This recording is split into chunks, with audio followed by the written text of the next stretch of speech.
الحمد لله نحمده ونستعينه ونستغفره ونؤمن به ونتوكل عليه ونعوذ بالله من شرور أنفسنا ومن سيئات أعمالنا من يهده الله فلا مضل له ومن يضلل فلا هادي له ونشهد أن لا إله إلا الله وحده لا شريك له ونشهد أن محمدا عبده ورسوله أما بعد فأعوذ بالله من الشيطان الرجيم بسم الله الرحمن الرحيم وأتموا الحج والعمرة لله وقال الله تبارك وتعالى ولله على الناس حج البيت من استطاع إليه سبيلا صدق الله المولى العظيم وبلغ رسوله النبي الأمين المتين المبين الكريم ونحن على ذلك لمن الشاهدين والشاكرين والحمد لله رب العالمين إن الله وملائكته يصلون على النبي يا أيها الذين آمنوا صلوا عليه وسلموا تسليما اللهم صل على محمد وعلى آل محمد بارك وسلم صلوا عليه صلاة وسلاما عليك يا رسول الله صلی اللہ تعالی علیہ وسلم تمام حمد ثنا تعریف و توصیف خوبیاں بھلائیاں اللہ جل مجدہ الکریم کی ذات بابرکات کے لیے لاکھوں کروڑوں بے حساب بے شمار درود و سلام ہو اللہ کے حبیب محبوب حضرت محمد مصطفیٰ صلی اللہ علیہ وسلم کے ذات والا صفات پر اللہ تعالیٰ کی بارگاہ میں دعا ہوں اللہ تبارک و تعالیٰ میری زبان پر کلمہ حق جاری فرمائے آمین ثم آمین۔ محترم مسلمین کرام، خطبہ مسنونہ کے بعد قرآن مجید فرقان حمید کی جس آیت مقدس کو میں نے تلاوت کا شرف حاصل کیا، اس میں اللہ رب العالمین حج اور عمرہ کرنے کا حکم فرما رہا ہے اپنے تمام ایمان والے بندوں۔ اللہ پاک کا فرمان ہے وَأَتِمُّوا الْحَجَّ وَالْعُمْرَةَ لِلَّهِ، اور حج اور عمرہ اللہ کے لیے پورا کرو۔ کیونکہ حضرات آپ لوگوں کے علم میں یہ بات اچھی طرح ہے کہ پوری روئے زمین اور پوری دنیا سے صاحب استطاعت لوگ حج کے لیے روا دوا ہو چکے ہیں، اور غالباً یہ مہینہ شاید آج چاند کی 22 یا 23 تاریخ ہے، یہ تھوڑے دن مکمل ہوتے ہی پھر جو اگلا مہینہ ہے وہ حج کا مہینہ ہے جس کو ذو الحج کہا جاتا ہے۔ قربانی بھی اسی مہینے کو کہا جاتا ہے، قربانی کا مہینہ۔ بقرعید چونکہ اس مہینے کی 10 تاریخ کو ہے، اور اس مہینے کو ذو الحج کا مہینہ کہا جاتا ہے، یعنی حج کرنے کا مہینہ۔ اور یہاں پر اس آیت مقدس کو جو میں نے موضوع سخن بنایا ہے، اس آیات میں اللہ پاک فرما رہا ہے وَأَتِمُّوا الْحَجَّ وَالْعُمْرَةَ لِلَّهِ، اور حج اور عمرہ اللہ کے لیے پورا کرو۔ حضرات محترم، واضح اور مطلقاً اس آیات میں حکم ہوا کہ پورا کرو۔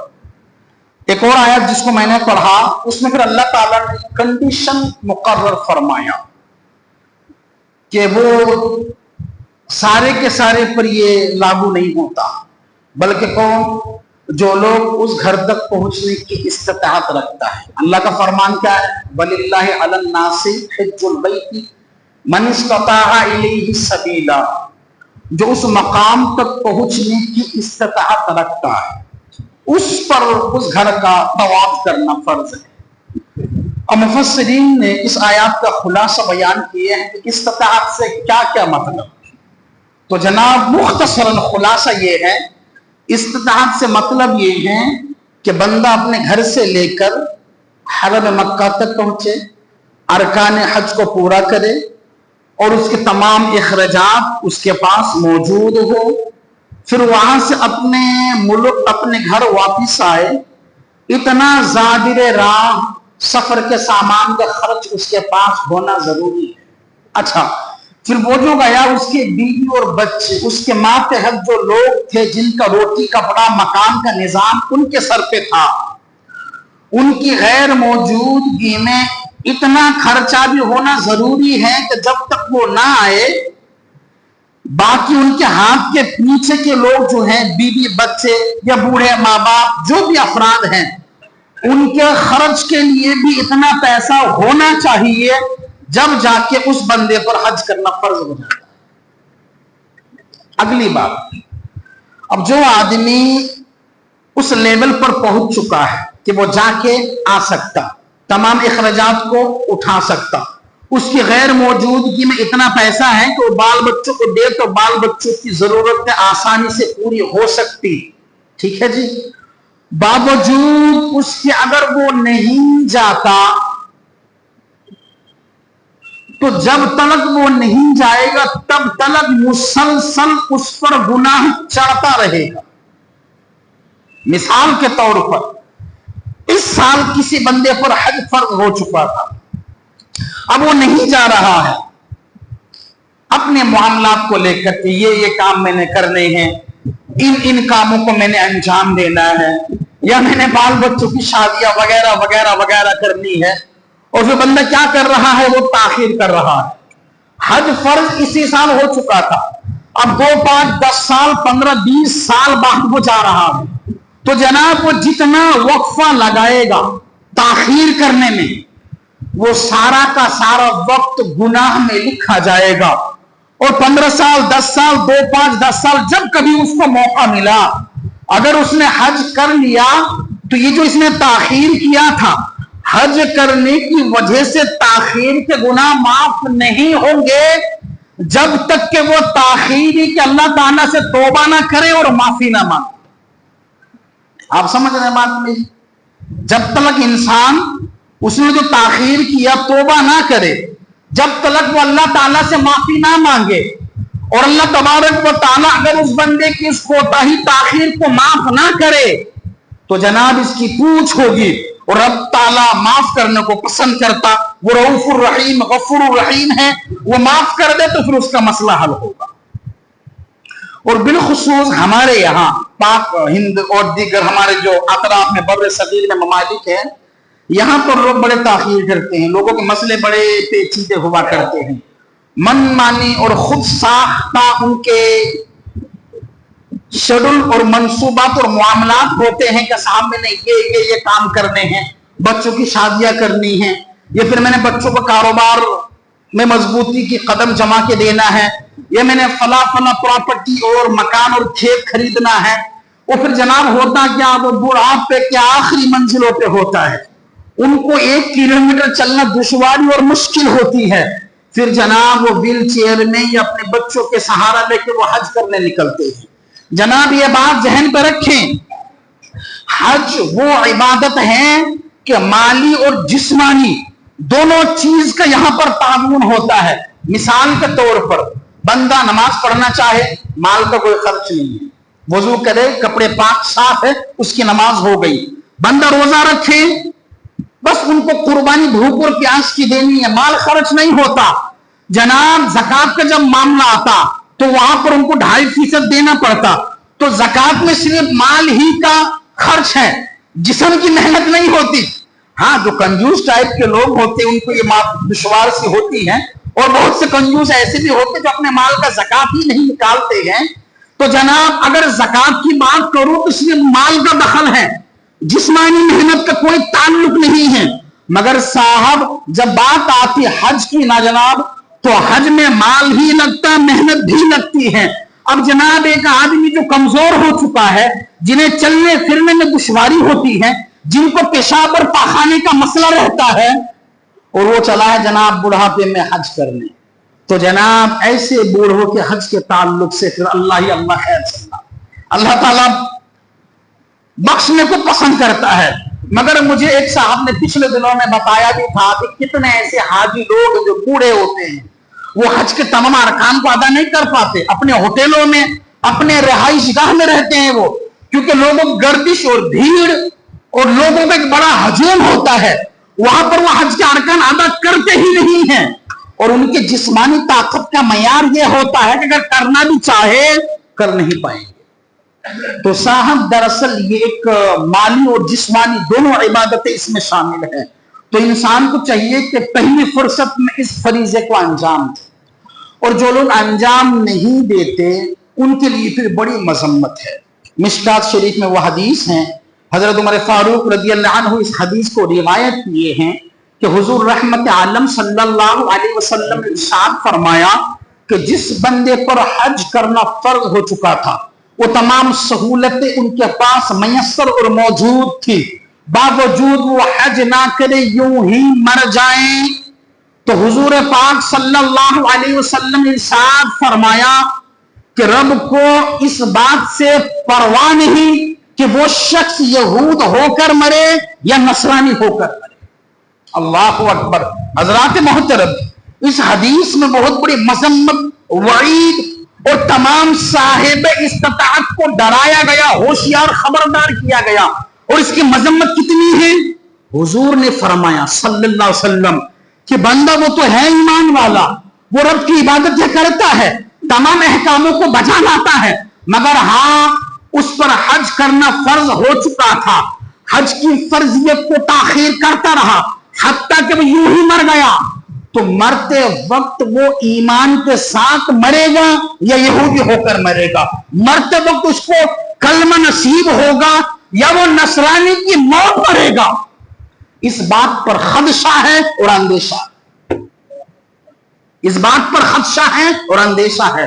تو جناب پتہ کیا چلا کہ جب یہ کام انسان پر لاگو اور لازم ہو جائے تو پھر اس کو تاخیر نہیں کرنی چاہیے. اور دیکھیں جناب، یہ حج جو ہے تو زندگی میں ایک ہی مرتبہ فرض، ایک مرتبہ بس، اور یہ اللہ تعالیٰ کی جانب سے، حضور علیہ السلام کی جانب سے بندوں پر اور امت پر مہربانی اور احسان ہے. وہ کس طرح؟ میں وہ حدیث کے جملے رکھنا چاہوں گا. مسلم شریف میں یہ حدیث ہے. اس حدیث کے راوی حضرت ابو ہریرہ رضی اللہ عنہ وہ کہتے ہیں کہ ایک موقع پر حضور علیہ السلام ہمارے درمیان تشریف لائے اور ہمیں آپ نے خطبہ دیا، اور خطبہ دینے کے بعد آپ صلی اللہ علیہ وسلم نے ارشاد فرمایا کہ تم پر حج کرنا فرض ہے، اللہ کے گھر کی زیارت کرو، حج کرو. حضرت ابو ہریرہ کہتے ہیں کہ جب حضور نے ہم سب کو حج کی تعلیم اور حج کا حکم فرمایا، ہم میں سے ایک شخص کھڑا ہوا اور اس نے کہا یا رسول اللہ صلی اللہ علیہ وسلم، کیا ہر سال؟ ابو ہریرہ کہتے ہیں کہ حضور سکوت فرمائے، آپ خاموش ہو گئے. اس نے پھر دوبارہ کہا کیا رسول اللہ ہر سال؟ حضور خاموش رہے. تیسری دفعہ اس پوچھنے والے سوالی نے پھر سے پوچھا یا رسول اللہ کیا ہر سال ہم پر حج کرنا فرض ہے؟ جب متواتر 3 دفعے اس صحابی نے پوچھا اور آپ خاموش رہے، آپ نے سکوت فرمایا. تو جب وہ صحابی 3 دفعہ پوچھنے کے بعد وہ بیٹھ چکے اپنی جگہ پر، پھر حضور علیہ السلام نے ارشاد فرمایا کہ اگر میں ہاں کہہ دیتا تو اللہ تعالیٰ تم پر حج کرنا واجب قرار دے دیتا. توجہ، اگر میں ہاں کہہ دیتا تو اللہ تعالیٰ تم سب پر حج کرنا واجب کر دیتا. اور تمہارے لیے یہ بات آسان نہیں ہے.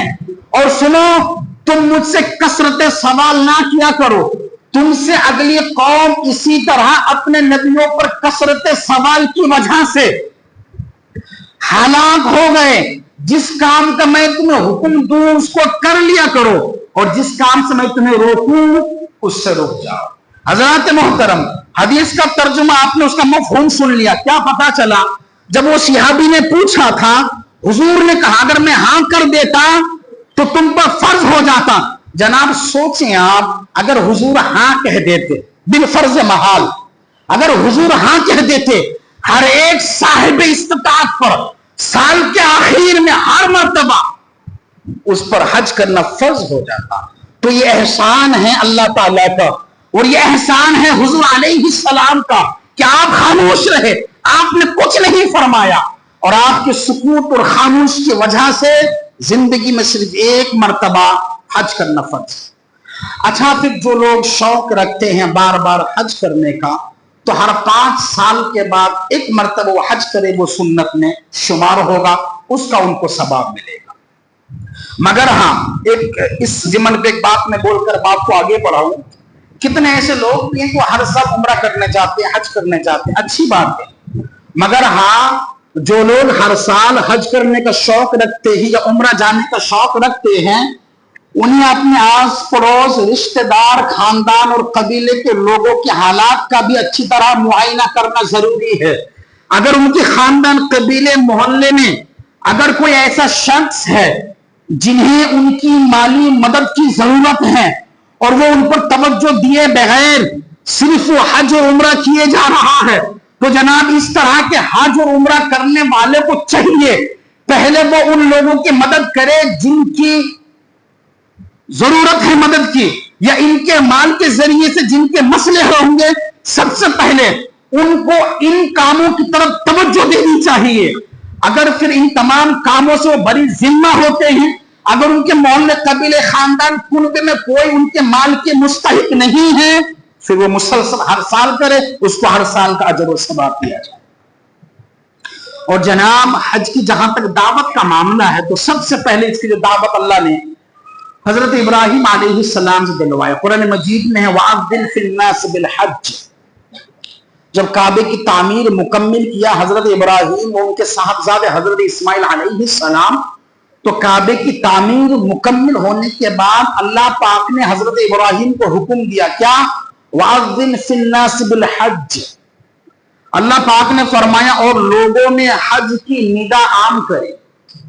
حضرت ابراہیم کو حکم ہوا کیا, آپ لوگوں میں اعلان کرے کہ وہ میرے گھر کی زیارت کرے اور میرے گھر کا حج کرے. اچھا, اس لفظ کے تحت ایک دوسری روایت ہے کہ جب حضرت ابراہیم کو اللہ نے حکم فرمایا کہ آپ اعلان کرے لوگوں کے درمیان کہ وہ میرے گھر کا حج کرے, ایک روایت میں ہے کہ حضرت ابراہیم علیہ السلام نے اللہ تعالیٰ سے عرض کیا یا رب العالمین, میں بوڑھا کمزور آدمی ہوں اور تو فرما رہا ہے کہ تیرے تمام بندوں میں حج کی ندا کروں کہ وہ تیرے گھر کی زیارت کرے. مالک دو جہاں, میری آواز میں تو اتنی طاقت نہیں کہ تیرے تمام بندوں تک یہ پیغام پہنچاؤں. تو روایت میں ہے کہ اللہ تعالیٰ نے فرمایا ابراہیم آواز دینا, ندا کرنا میرے بندوں کو یہ تمہارا کام, اور تمہاری آوازوں کو میرے بندوں کے سماعتوں کے حوالے کرنا یہ میرا کام. پھر کیا ہوا, حضرت ابراہیم علیہ السلام جبل ابو قبیس میں کھڑے ہوئے اور آپ نے لوگوں کا اعلان کیا کہ اللہ کے بندو, اللہ کے گھر کی زیارت اور اس کے حج کرنا رب میں دعوت دے رہا ہے اس بات کی. انہوں نے تو اس جبل ابو قبیس میں کھڑے ہو کر آواز دی, مگر جناب وہ آواز صرف حرم مکہ کے حد تک محدود نہیں رہی, بلکہ شرق سے لے کر غرب تک, شمال سے لے کر جنوب تک جتنے روئے زمین پر لوگ تھے سب کے کانوں میں وہ آواز اللہ تعالیٰ نے پہنچا دیا. اور یہی تک محدود نہیں بلکہ راوی کہتے ہیں وہ آواز ماؤں کے رحموں میں, باپ کے سلب میں, حتیٰ کہ قیامت کے صبح تک جتنے انسان پیدا ہوں گے ان تمام کی روحوں تک یہ بات پہنچا دی گئی. اور حضرت ابراہیم علیہ السلام کی دعوت پر جن جن روحوں نے لبیک کہا تھا ان تمام کے مقدر میں حج لکھ دیا گیا, اور جنہوں نے جتنی دفعہ حضرت ابراہیم کی آواز پر لبیک کہا تھا ان کے مقدر میں اتنے دفعے حج لکھ دی گئے.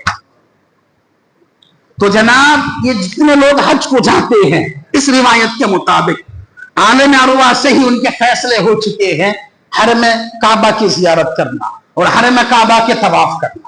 اب آئیں جناب اس کی کچھ میں حدیث کی روشنی میں آپ کو باتیں بتاؤں کہ جو لوگ حج کے جاتے ہیں ان کا مقام اور رتبہ کس قدر بڑھ جاتا ہے. حضرت ابو ہریرہ رضی اللہ عنہ اس حدیث کو بیان کرتی ہے, صحیح بخاری مسلم دونوں مستند کتابوں میں ہیں.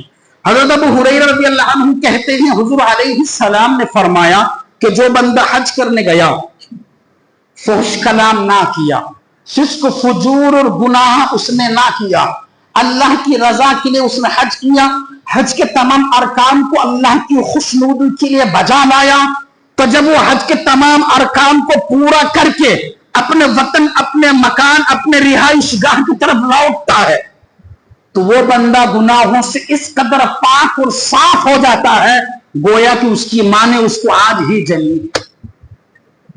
جناب یہ فضیلت ہے حج کرنے والوں کے لیے.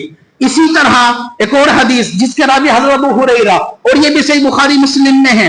کہتے ہیں حضور علیہ السلام کا فرمان ہے ایک عمرہ دوسرے عمرہ کے بیچ کے گناہوں کا کفارہ ہے. ایک عمرہ دوسرے عمرہ کے بیچ کے گناہوں کا کفارہ ہے.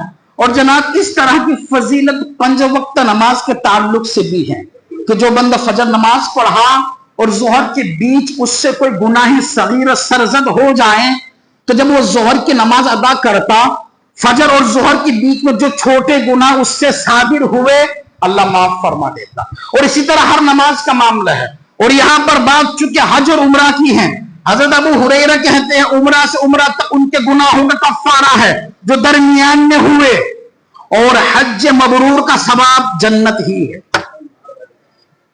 حج مبرور, جو لفظ مبرور ہے جناب, اس کا آپ لغت میں کھول کے دیکھیں گے تو مقبول ہونے والا حج. جو چیز مقبول ہو جائے اس کو مبرور کہا جاتا ہے. یعنی جس بندے نے حج کیا رب کی رضا کے لیے, تمام فسق و فجور, گناہ, فحش اور دیگر بری اور لغویات سے بچ کر جس نے حج کے ارکانوں کو ادا کیا تو جناب اس کا حج قبول ہو جائے گا رب چاہے گا تو. اور جب قبول ہو جائے گا تو اس حج کی محنت کے صلے اور عوض اور بدلے میں اس کو جو قیمت ملے گی وہ جنت ہے. اس کو جو قیمت ملے گی وہ جنت ہے. اور جناب یہ حج امت محمد صلی اللہ علیہ وسلم کی کمزور بوڑھوں کے لیے جہاد کا درجہ بھی حاصل ہے. آپ رحمت عالم صلی اللہ علیہ وسلم فرمایا, اس حدیث کو ام سلمہ رضی اللہ عنہ بیان کرتی ہیں کہ حضور رحمت عالم صلی اللہ علیہ وسلم نے ارشاد فرمایا حج کمزوروں کے لیے جہاد ہے. جناب یہاں پر کمزور کا معاملہ ہے, مگر میں سمجھتا ہوں کہ آج بھی حج کرنا کمزور تو کمزور رہے, یہ فرمان رسول ہے, مگر جناب اچھے خاصے ہٹے کٹے آدمی کے لیے بھی جہاد ہے.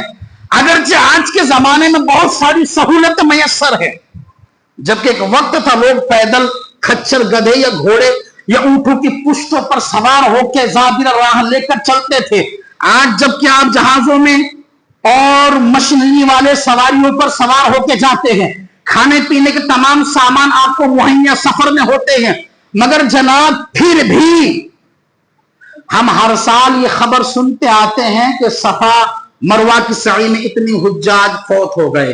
ہم پھر بھی یہ سنتے ہیں عرفات کے میدان میں اتنے حجاج فوت ہو گئے. ہم پھر بھی سنتے ہیں مینا مزدلفہ کے میدان میں اتنے حجاج فوت ہو گئے. مطلب یہ ہے جناب کہ حجاج کی اس قدر کثرت ہوتی ہے اور اس قدر لوگوں کا ہنگامہ برپا ہوتا ہے.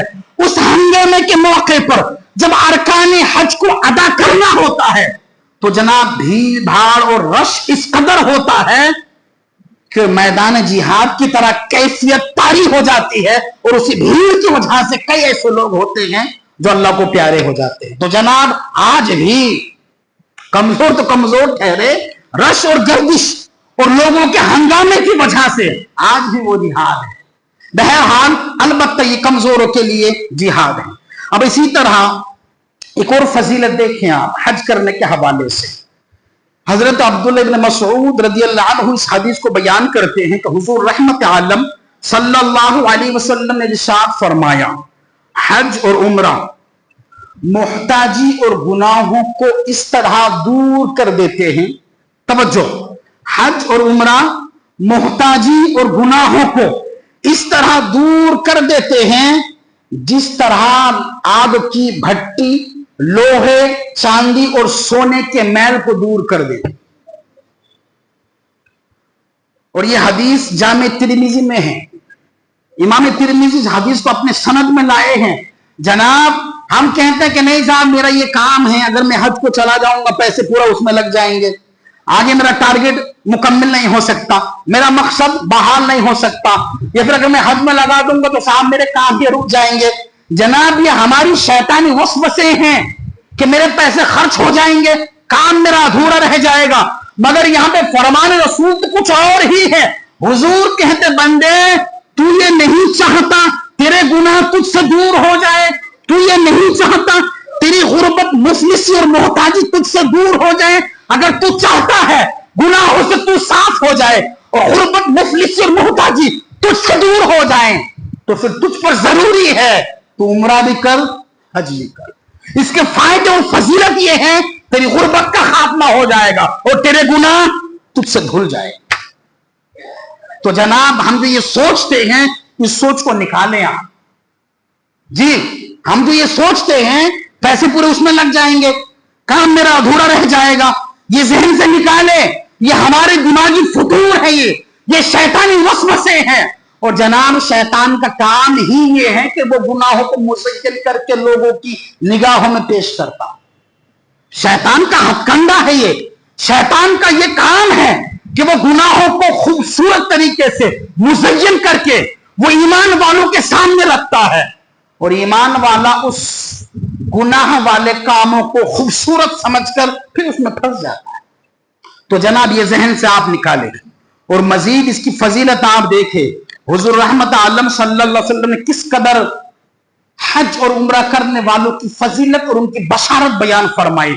آپ صلی اللہ علیہ وسلم نے ارشاد فرمایا، اور اس حدیث کے راوی حضرت ابن عباس رضی اللہ عنہ ہیں، وہ کہتے ہیں حضور رحمت عالم صلی اللہ علیہ وسلم نے ارشاد فرمایا، جس نے رمضان شریف میں عمرہ کیا، توجہ، جس نے رمضان شریف میں عمرہ کیا گویا کہ وہ مجھ محمد کے ساتھ حج کیا۔ سبحان اللہ صلی اللہ علیہ وسلم حضور فرما رہے ہیں کہ جس نے رمضان شریف میں عمرہ کیا گویا کہ وہ میرے ساتھ حج کیا۔ اور جناب ذرا تخیل کی دنیا پر پرواز کیجئے کہ وہ لوگ کتنے خوش نصیب ہیں جنہیں رمضان شریف میں عمرہ کرنے کا موقع ملتا، گویا کہ وہ حضور کے ساتھ، حضور کی معیت اور حضور کی صحبت میں وہ بندہ حج کر رہا۔ تو جناب یہ فضیلت ہے رمضان شریف میں عمرہ کرنے کی۔ اور آگے دیکھیں آپ، میں آپ کے کلیجے کو ٹھنڈک پہنچاؤں کس قدر فضیلتیں ہیں، اور یہ حدیث میں صحیح بخاری مسلم، اور اگلی حدیث سنیں الترغیب والترہیب میں یہ حدیث موجود ہے۔ اس کے راوی حضرت ابو موسیٰ اشعری رضی اللہ عنہ وہ اس حدیث کو روایت کرتے ہیں کہ حضور پاک صلی اللہ علیہ وسلم نے ارشاد فرمایا، حاجی اپنے گھر میں 400 لوگوں کی شفاعت کرے گا، 400 لوگوں کی، جو حاجی ہوگا جس کے حج رب کعبہ نے اپنے فضل سے قبول فرما لیا، جو حج مبرور کے خطاب سے نوازا جائے گا، ان کو رب کی طرف سے عنایت اور انعام یہ ملے گا، یہ اپنے گھر کے افراد، اپنے خاندان، قبیلے، کنبے کے 400 لوگوں کی بخشش کروائے گا، 400 لوگوں کی سفارش کروائے گا، اور ان کی سفارش ان کے خاندان کے 400 افرادوں کی رب قبول فرمائے گا۔ تو جناب یہ فضیلت ہے حج کرنے والوں۔ اور مزید اس سے بڑھ کر ایک اور حدیث سناؤں میں آپ کو۔ اس حدیث کو حضرت عبداللہ ابن عباس رضی اللہ عنہ روایت کرتے ہیں کہ حضور پاک صلی اللہ علیہ وسلم نے ارشاد فرمایا، جو مکہ سے پیدل حج کو جائیں، جو مکہ سے پیدل حج کو جائیں یہاں تک کہ مکہ واپس آ جائے، تو اس کے لیے ہر قدم پر 700 حرم شریف کی نیکیوں کے مثل لکھی جاتی ہے۔ اس حدیث کے دوسرے لفظوں میں آیا ہے کہ جب بندہ حرم کی طواف سے فارغ ہو کر جب وہ مینا، مزدلفہ اور بالخصوص وقوف عرفات کے لیے نکلتا ہے، تو جو حرم سے وہ نکلا، حرم کی وادی چھوڑ کر جب وہ نکلا عرفات کے میدان میں، مینا مزدلفہ کے سفر کو جب وہ نکلتا ہے، جب وقوف کرتا ہے، تو حرم سے جب وہ نکلا ان مقامات پر حاضری دینے کے لیے، وقوف اور وقت لگانے کے لیے، تو جب ان مقامات کی جانب وہ رخ کرتا ہے تو اس کے ہر قدم کے بدلے میں حرم کی 7 سونے کی لکھی جاتی۔ جب صحابہ نے یہ پوچھا نا کہ یا رسول اللہ صلی اللہ علیہ وسلم حرم کی نیکی کی مقدار کیا ہے، تو حضور پاک صلی اللہ علیہ وسلم نے ارشاد فرمایا، حرم کی ایک نیکی 1,00,000 کے برابر ہے۔ اور یہاں پر حدیث میں کہا گیا کہ جو مکہ سے حج کرنے نکلا واپس مکہ میں آتا ہے تو ہر قدم کے بدلے میں حرم کی 7 سونے کی ایک قدم کے بدلے میں لکھی جاتی ہے۔ یعنی کہ پتہ یہ چلا جب وہ ارکان حج کے لیے